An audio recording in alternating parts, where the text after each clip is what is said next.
ఏంటి నందిగాం సురేష్ గారు అరెస్టు, లేళ్ల అప్పిరెడ్డి గారు అరెస్టు, రెడ్ బుక్ బయటికి తీశారు, ఇంకా సమయం ఆసన్నమైంది అని చెప్పి ఒక వాదన. ఇంకా ఎలాగైనా వాళ్ళకి బెయిల్ రాలేదు కాబట్టి ఒకడొకరిని ఆ లేపేస్తారండి. మరొక వైపు కొడాలి నాని గారు, వల్లభనేని వంశీ గారి కోసం హైదరాబాదు, చెన్నై, బెంగళూరులో ఒక టీమ్స్ వెళ్ళి అక్కడ వాళ్ళ కోసం చూస్తున్నారు. వాళ్ళ ప్రాంతాల్లో ఉండే అవకాశం ఉంటుంది. నాకు తెలిసి అయితే వల్లభనేని వంశీ గారు అప్పుడు ఏదో యూఎస్ లో ఎక్కడో ఇమేజ్ అవి వచ్చినాయి కాబట్టి ఆయన లేరేమో. కానీ మిగతా వాళ్ళు కూడా దేశం వదిలి వెళ్ళిపోయారేమో అన్న అనుమానాలు వ్యక్తం అవుతున్నాయండి. ముఖ్యంగా కొడాలి నాని గారు. రోజా గారు అయితే వచ్చారు, ఆవిడ ఎక్కడే ఉన్నారు. అంటే వర్మ గారు ఇక్కడ ఒక విషయం గుర్తుపెట్టుకోవాల్సింది ఏంటంటే, మనం 19 నుంచి 24 మధ్యలో వీళ్ళకి అధికారం ఉన్నప్పుడు చిన్న గుండు పిన్ను పడినా సరే చంద్రబాబు నాయుడు గారి మీద విరచక పడేవారికి వీళ్ళందరూ మీడియా ముందుకు వచ్చేటోళ్ళు. ఆ రోజు ఆర్కే రోజా గారు కావచ్చు, కొడాలి నాని కావచ్చు, జోగి రమేష్ కావచ్చు, ఈ నందిగం సురేష్ కావచ్చు, వీళ్ళందరూ కూడా ఈరోజు అరెస్ట్ అయిన నందిగం సురేష్ తో సహా అందరూ కూడా విపరీతమైన అరాచకమైన భాషతోటి విరుచుకు పడేవాళ్ళు అనమాట. ఆ రోజు వచ్చి, ఆ రోజు చంద్రబాబు నాయుడు గారి మీద కానీ, పవన్ కళ్యాణ్ గారి మీద కానీ వాళ్ళ ఇష్టానుసారం. ఇంకా ఈ రోజు నిజంగా ఆంధ్రప్రదేశ్ రాష్ట్రంలో చంద్రబాబు నాయుడు గారి వల్లే వరదలు వచ్చి విజయవాడ మొత్తం నిజంగా చంద్రబాబు నాయుడు గారు తప్పిదం వల్ల మునిగిపోతే ఎందుకు సార్ కొడాలి నాని మాట్లాడట్లేదు? ఎందుకు సార్ జోగి రమేష్ మాట్లాడట్లేదు? ఎందుకు సార్ ఆర్కే రోజా మాట్లాడట్లేదు? ఏమైపోయారు సార్ గతంలో? మాట్లాడారు మొన్న, వినలేదా? విన్నాను సార్, అది కూడా విన్నాను సార్. అవి కూడా ఏం మాట్లాడిందంటే, పాపం ప్యారిస్ ట్రిప్ అయిపోయిన తర్వాత కొంచెం చిప్పు దొబ్బినట్టుంది. ఏది సొంత నియోజకవర్గం మంగళగిరిలో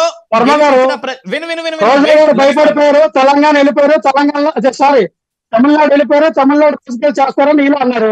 రోజు వచ్చి మళ్ళీ ఆవిడకి సిబ్బంది ఆవిడ వచ్చేసరికి మాట్లాడుతూ ఉన్నారు. ఇప్పుడు ఆ రోజు రోజా గారు కూడా ఏమన్నారంటే, మంగళగిరిలో గెలిపించిన ప్రజలు లోకేష్ కనపడట్లేదు, లోకేష్ హైదరాబాద్ లో ఎంజాయ్ చేస్తున్నాడు అని చెప్పింది.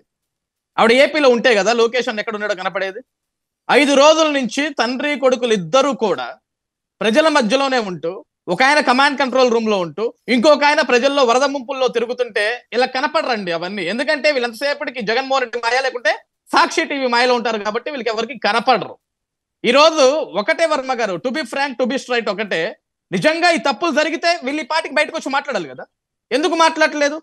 ఎందుకు అజ్ఞాతంలోకి వెళ్ళిపోయారు? అంటే చంద్రబాబు నాయుడు గారి వల్ల ఎక్కడా తప్పిదం జరగల. బెదిరిస్తున్నారా మీరు? ఎవరిని బెదిరిస్తున్నాం మేము? అంటే మేము బెదిరిస్తే భయపడే రకాల వాళ్ళు? మేము బెదిరిస్తే భయపడిపోతారా అండి? ఇప్పుడు 19 నుంచి 24 వరకు ఉంది కదా, అధికారాన్ని చూసి, మనుషులను చూసి కాదు. అంటే కాదు వర్మ గారు, ఇప్పుడు మీరు చెప్పినట్లు అధికారం ఉంటే ఎవరైనా బెదిరించవచ్చు, అంతేనా? 2019 నుంచి 2024 వరకు జగన్మోహన్ రెడ్డిని 5 సంవత్సరాలు నేను ప్రశ్నిస్తూనే ఉన్నాను సార్, ఒక సామాన్య కార్యకర్త. నేను భయపడలేదు కదా. జగన్మోహన్ రెడ్డి అరెస్ట్ చేయించాడనో 14 రోజులు జైల్లో పెట్టాడు. ఇదే నందిగం సురేష్ జైల్లో పెట్టించాడు సార్ 14 రోజులు నన్ను, ఒక గులాబీ పువ్వు ఇచ్చిన పాపానికి. ఆయన భయపడలేదే.